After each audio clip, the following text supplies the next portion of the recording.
message, c'est le message du rendu de l'avis des Lorrains sur cette question de Louvigny, de Vandières et des 100 millions. Qu'est-ce qu'on peut faire avec 100 millions? C'est une question qu'on avait posée, nous, au mois de mai, en disant Vandières, techniquement, n'est pas un projet qui, aujourd'hui, est encore intéressant. On peut conforter Louvigny. Et là-dessus, les Lorrains disent « vous avez raison », et très majoritairement, et on peut aller sur d'autres choses. Cette enquête, elle a été confiée à un institut de sondage spécialisé et qui a interrogé les Lorrains en fonction de leur territoire, utilisateurs TGV, pas TGV, leur âge, etc., de façon à avoir un retour qui soit un retour complet. Et on l'a eu derrière, et c'est ce qu'on a diffusé aujourd'hui. On l'a vu, cette enquête débouche sur trois constats je dirais, qui s'additionnent d'une façon inexorable. Nos concitoyens, qu'ils soient utilisateurs ou non de la gare de Louvigny, et qu'ils soient utilisateurs ou non du TGV, sont absolument d'accord sur le fait que l'édification et la construction d'une seconde gare qui aurait vocation à remplacer celle-là est parfaitement inutile, puisque la première existe et qu'elle fonctionne à la satisfaction de tous.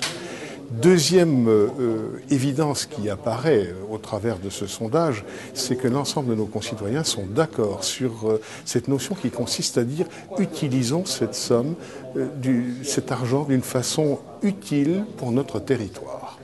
Et la troisième considération qui elle, est à 96% et donc écrasante en termes de majorité, consiste pour nos concitoyens à dire il y a tant de projets actuels en attente et qu'il faudrait faire éclore très rapidement en termes de réindustrialisation de notre région. Et on l'a vu, ne serait-ce qu'il y a quelques jours encore par voie de presse, la problématique qui tient à l'industrie lourde sur notre région.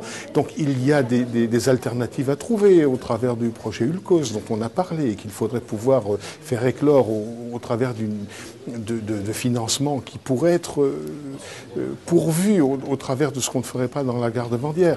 Donc, utiliser ces sommes pour promouvoir une réindustrialisation utile à notre région, revoir les réseaux routiers et on l'a dit également, promouvoir une université lorraine, mais vraie, fonctionnant et qui serait le fer de lance de la recherche également. On va faire connaître les résultats, puisque c'est important.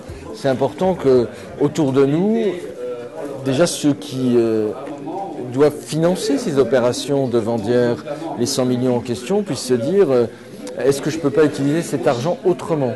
Donc on va saisir le chef de l'État, puisque l'État finançait 30 millions.